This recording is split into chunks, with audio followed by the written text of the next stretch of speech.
बीकानेर में भी 30 से ज्यादा मामले सामने आ चुके हैं। कई लोगों ने अपनाया है।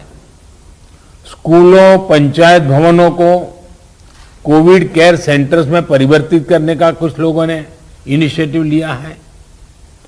आप लोग खुद गांव-गांव जाते हैं, वहां की व्यवस्थाओं की निगरानी करते हैं, आप ग्रामीणों से बात करते हैं, तो इससे जो वहां का सामान्य नागरिक है या वहां के गांव के जो एक प्रकार से लीडर लोग हैं, 5 होते हैं, 10 होते हैं, 15 होते हैं, अलग अलग क्षेत्र के होते हैं, उनको जब शंकाओं का समाधान होता है और डायरेक्टली आपके साथ जुड़ते हैं तो उनका आत्मविश्वास अनेक गुना बढ़ जाता है। सारी आशंकाएं एक प्रकार से आत्मविश्वास में बदल जाती है।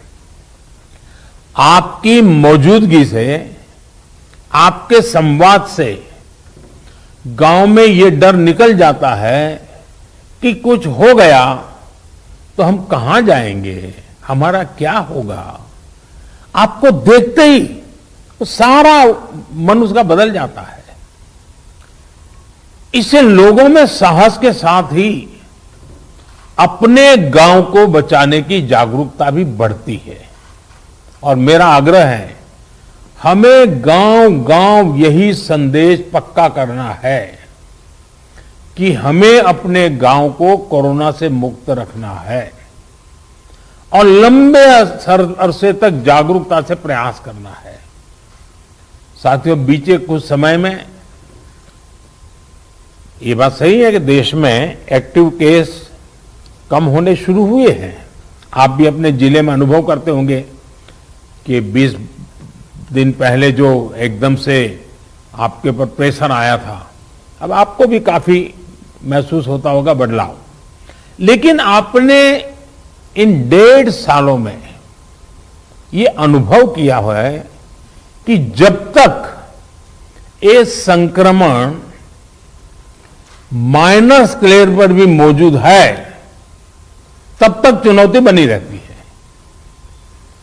कई बार जब केस कम होने लगते हैं तो लोगों को भी लगता है कि अब चिंता की बात नहीं, वो तो चला गया। लेकिन अनुभव दूसरा है। टेस्टिंग और डिस्टेंसिंग जैसे मेजर्स को लेकर लोगों में गंभीरता कम न हो, इसके लिए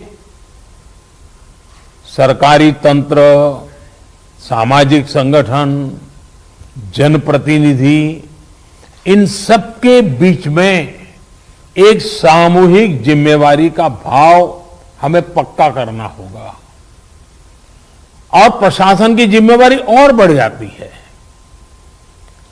कोविड एप्रोप्रिएट बिहेवियर जैसे मास्क पहनना, हाथ धुलना, जब इनमें कोई कमी नहीं आती, आपके जिलों में, आपके जिलों के बाजारों में, गांवों में कम से कम होने के बाद भी लोग सभी दिशा निर्देशों का पालन करते हैं, तो ये कोरोना से लड़ाई में बहुत मदद करता है।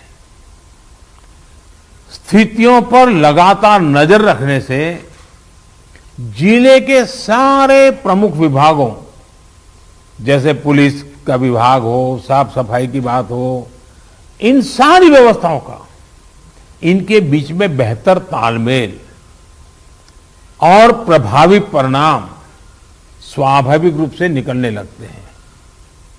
मुझे आपके कई जिलों से इस रणनीति पर काम करने के रिजल्ट्स की जानकारी मिलती रही है।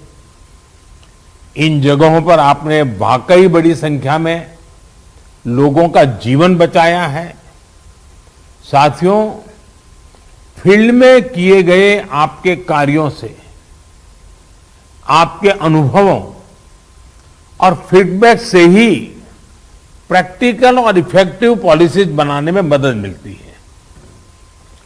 टीकाकरण की रणनीति में भी हर स्तर पर राज्यों और अनेक स्टेक होल्डर से मिलने वाले सुझावों को शामिल करके आगे बढ़ाया जा रहा है। इसी क्रम में स्वास्थ्य मंत्रालय की तरफ से 15 दिन के टीकों की उपलब्धता की जानकारी राज्यों को दी जा रही है।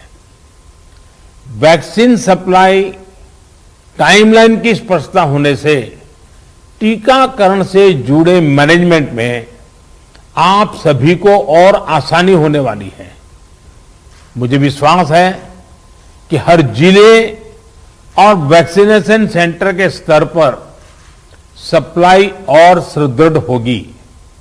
इससे टीकाकरण से जुड़ी अनिश्चितताओं को दूर करने में, पूरी प्रक्रिया को स्ट्रीमलाइन करने में बहुत मदद मिलेगी। वैक्सीनेशन का जो प्लान है, जो कैलेंडर है, उनको हम नियमित रूप से अलग अलग मीडिया प्लेटफॉर्म पर अधिक से अधिक साझा करेंगे तो लोगों को कम से कम परेशानी होगी। साथियों, पिछली महामारी हो या फिर ये समय, हर महामारी ने हमें एक बात सिखाई है। महामारी से डील करने के हमारे तौर तरीकों में निरंतर बदलाव, निरंतर इनोवेशन, निरंतर अपग्रेडेशन बहुत जरूरी है। ये वायरस म्यूटेशन में स्वरूप बदलने में माहिर है। एक प्रकार से बहुरूपिया भी है और ये वायरस धूर्त भी है। तो हमारे तरीके और स्ट्रेटेजीज भी डायनेमिक होने चाहिए। साइंटिफिक लेवल पर हमारे वैज्ञानिक वायरस के बदलते स्वरूपों से निपटने के लिए दिन रात काम कर ही रहे हैं। वैक्सीन बनाने से लेकर एसओपीज और नई ड्रग्स बनाने तक लगातार काम हो रहा है। जब हमारी एडमिनिस्ट्रेटिव अप्रोच भी इतनी ही इनोवेटिव और डायनेमिक रहती है तो हमें असाधारण परिणाम मिलते हैं। आपके जिले की चुनौतियां यूनिक होगी, इसलिए आपके समाधान भी उतने ही यूनिक होने चाहिए। एक विषय वैक्सीन वेस्टेज का भी है। एक भी वैक्सीन की वेस्टेज का मतलब है किसी एक जीवन को जरूरी सुरक्षा कवच नहीं दे पाना। इसलिए वैक्सीन वेस्टेज रोकना बहुत जरूरी है। मेरा यह भी कहना है कि जब आप अपने जिले के आंकड़ों की समीक्षा करते हैं तो उसमें अर्बन और रूरल इसको भी अलग अलग से आप गौर करें ताकि आपका फोकस रहे।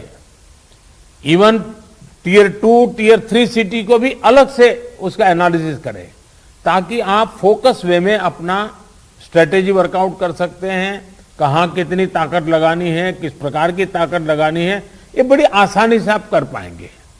और इससे जब ये प्रकार से देखेंगे तो ग्रामीण इलाकों में कोरोना से निपटने में मदद मिलेगी। और मैं भी लंबे अरसे तक आप ही की तरह कुछ न कुछ काम करते करते यहां पहुंचा हूं। मेरा अनुभव है कि गांव के लोगों को अगर सही बात समय पर पहुंचा दी जाए तो वो बहुत रिलीजियसली उसको फॉलो करते हैं, बहुत रिलीजियसली। और जो शहरों में कभी कभी हमको किसी चीज को लागू करने में मेहनत पड़ती है, गांव में उतनी मेहनत नहीं पड़ती। हां, क्लैरिटी चाहिए, गांव के अंदर एक टीम बनानी चाहिए। आप देखिए वो परिणाम खुद दे देते आपको। साथियों, सेकंड वेव के बीच वायरस म्यूटेशन की वजह से अब युवाओं और बच्चों के लिए भी ज्यादा चिंता जताई जा रही है। अभी तक हमारी जो रणनीति रही है, आपने जिस तरह फील्ड में काम किया है उसने इस चिंता को उतना गंभीर होने से रोकने में मदद तो की है, लेकिन हमें आगे के लिए और अधिक तैयार रहना ही होगा। और सबसे पहला काम आप कर सकते हैं कि अपने जिले में युवाओं, बच्चों में संक्रमण और उसकी गंभीरता के आंकड़े व्यवस्थित करें। अलग से उस पर रेगुलर आप एनालिसिस कीजिए। आप स्वयं भी, मेरा सभी आप प्रमुख अधिकारियों से आग्रह है कि आप स्वयं भी उसका आकलन करें। इससे आगे के लिए तैयारी करने में मदद मिलेगी। साथियों, मैंने पिछली बार की बैठक में भी, और मैंने ये भी कह रहा कि जीवन बचाने के साथ साथ हमारी प्राथमिकता जीवन को आसान बनाए रखने की भी है। गरीबों के लिए मुफ्त राशन की सुविधा हो, दूसरी आवश्यक सप्लाई हो, काला बाजारी पर रोक हो, ये सब इस लड़ाई को जीतने के लिए भी जरूरी है और आगे बढ़ने के लिए भी आवश्यक है। आपके पास पिछले अनुभवों की ताकत भी है और पिछले प्रयासों की सफलता का मोटिवेशन भी है। मुझे पूरा भरोसा है कि आप सभी अपने अपने जिलों को संक्रमण मुक्त करने में सफलता पाएंगे। देश के नागरिक का जीवन बचाने में, देश को विजयी बनाने में हम सभी सफल होंगे। और मेरा आज कुछ साथियों को सुनने का मौका मिला है, लेकिन आपके पास, हर एक के पास कुछ न कुछ सफलता की गाथाएं हैं। बड़े अच्छे इनोवेटिव प्रयोग आप सबने कहीं न कहीं किए हैं। अगर वो आप मुझे पहुंचा देंगे तो जरूर इसको देश भर में पहुंचाने में मुझे सुविधा होगी, क्योंकि इंटेलेक्चुअली डिबेट करके कितनी भी चीज क्यों न निकाले, लेकिन उससे ज्यादा ताकत जो फील्ड में काम करता है, उसने जो अनुभव किया है और उसने जो रास्ते खोजे हैं, वो बहुत ताकतवर होते हैं। और इसलिए आप सबकी भूमिका बहुत बड़ी है और इसलिए मेरा आपसे आग्रह है कि आप इसको निकालिए। दूसरा, पिछले 100 साल में किसी के जीवन में इतने बड़े संकट से जूझने की जिम्मेवारी नहीं आई है। आप डिस्ट्रिक्ट में बैठे हैं, आपके जिम्मे सबसे बड़ा बोझ आया है।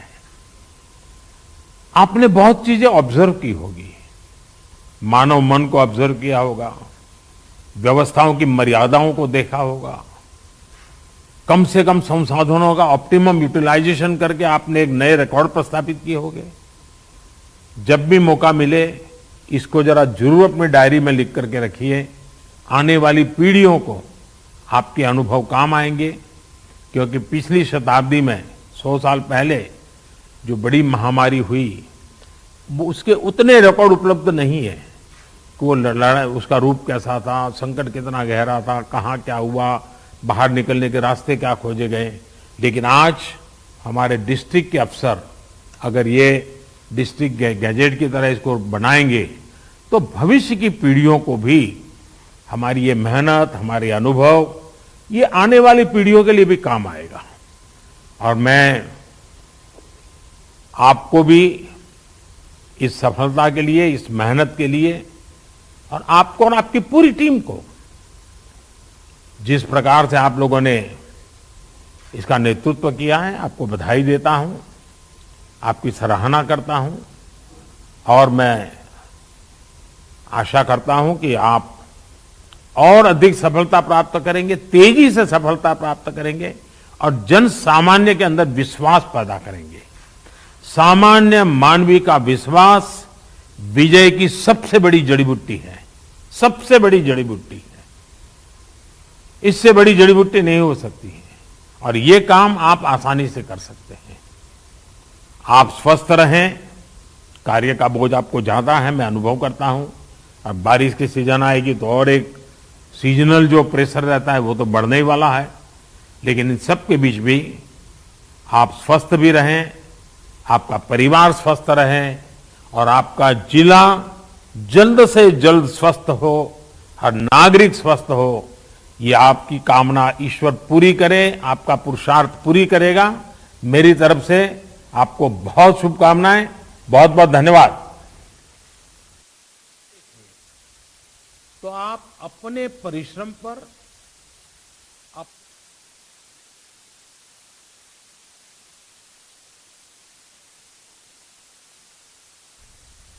तो प्रधानमंत्री नरेंद्र मोदी ने जिलाधिकारियों के साथ संवाद किया। इसमें राजस्थान के 5 जिलाधिकारी भी मौजूद रहे। वहीं सीएम अशोक गहलोत भी वीडियो कॉन्फ्रेंसिंग के जरिए इस संवाद से जुड़े जिसमें तमाम कोरोना मामलों को लेकर चर्चा की गई और मंथन किया गया। इस दौरान प्रधानमंत्री नरेंद्र मोदी ने जिलाधिकारियों को निर्देश दिए। वहीं राजस्थान के जिलाधिकारियों ने अपनी प्रेजेंटेशन पेश की।